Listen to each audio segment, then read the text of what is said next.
Hey guys! Welcome sa Janmim TV. Ngayong araw ay ituturo ko naman sa inyo kung paano mag-recover ng Wi-Fi password sa inyong PLDT router. Ito ay kung sakaling nakalimutan nyo na at hindi nyo na talaga matandaan yung inyong Wi-Fi password. Kaya simulan na natin guys, pero bago ang lahat, huwag nyong kalimutang mag-subscribe at mag-like at pindutin ang notification bell upang maging updated kayo sa susunod kong mga uploads na video.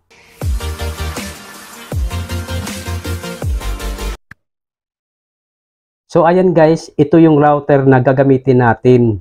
Ang kanyang model ay HG6245D ng PLDT. Pero kung iba naman yung model ng inyong router, ay wala namang problema yan dahil parehas lang naman ang procedure na gagawin natin. At sa mga nagtatanong naman kung ano ang purpose ng pag-reset ng router, ito ay upang ma-retrieve natin yung kanyang default username at login password. Pati na rin default Wi-Fi name at Wi-Fi password. At nang sa ganun ay pwede na natin siyang i-reconfigure ulit at mapalitan ng panibagong password na gusto natin. So dito guys, makikita nyo na umiilaw yung kanyang mga lights indicator. At pag ni-reset na natin yan ay pansamantalang mawawala yung kanyang lights indicator maliban sa power indicator. At once bumalik na yung mga lights indicator, ibig sabihin yan ay successful yung pag-reset natin ng router. So, ang una nating gagawin ay tingnan kung saan banda yung kanyang reset button. At sa ganitong model, ang kanyang reset button ay makikita sa bandang gilid. Ayan, ito oh. So, gamit tayo ng pin, kagaya nitong paperclip. At i-press lang natin yung switch na nasa loob ng maliit na butas. So, i-press natin siya ng mga 15 seconds. Then, pag-release natin ay pansamantalang mawawala yung mga lights indicator maliban sa power indicator.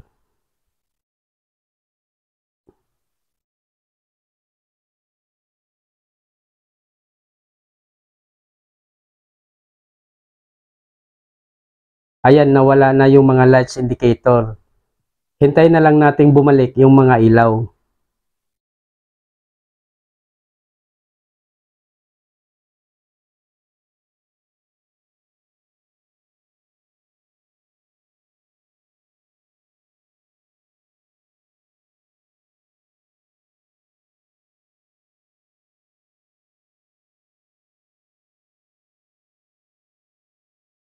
Ayan, umiilaw na yung kanyang mga lights indicator. Ibig sabihin yan, successful yung pag-reset natin ng router. At dito, makikita natin na bumalik na sa default yung kanyang Wi-Fi name ng PLDT router. So, mag-connect tayo sa Wi-Fi gamit ang kanyang default password. I-tap lang natin yan. Then, i-type natin yung kanyang default password na makikita natin sa likod ng router.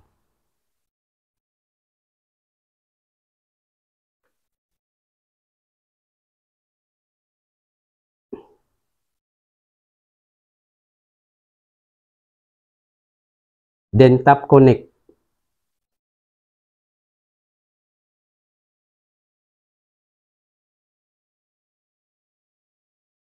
So, ayan guys, makikita nyo na connected na siya.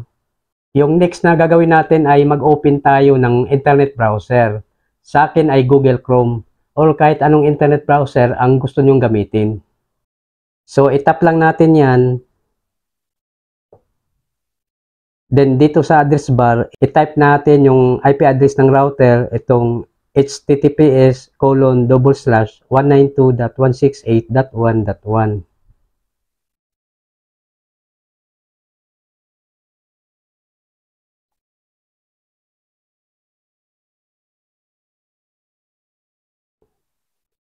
Then, tap go. May lumalabas na warning dito. Your connection is not private. Attackers might be trying to steal your information from 192.168.1.1. For example, passwords, messages, or credit cards. Pero okay lang yan guys at huwag kayong mag-alala dahil router lang ang bubuksan natin. Kaya itap lang natin itong advanced na makikita natin dito sa baba. Then meron na namang warning dito, this server could not prove that it is 192.168.1.1. Its security certificate is not trusted by your device's operating system. This may be caused by a misconfiguration or an attacker intercepting your connection. Pero sabi ko nga kanina, router lang ang bubuksan natin. Kaya itap lang natin itong proceed to 192.168.1.1 unsafe. So ayan guys, ito na yung admin web interface ng router. At dito, pwede nyo nang gamitin yung kanyang default username at login password. So dito, ang ilagay natin ay admin.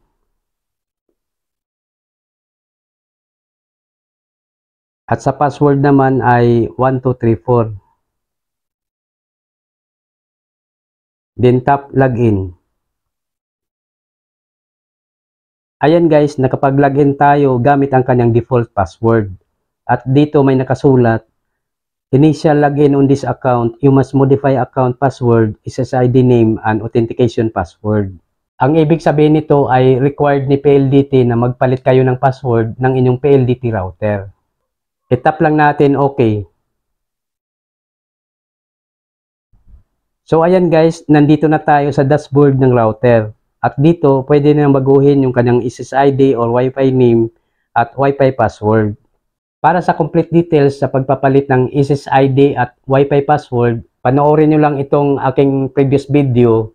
Ang title niya ay How to Change Wi-Fi Password at Name on PLDT Home Fiber Using Upon 2025.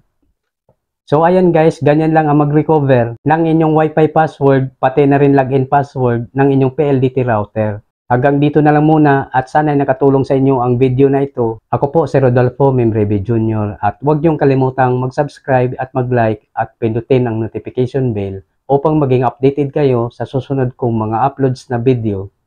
Bye!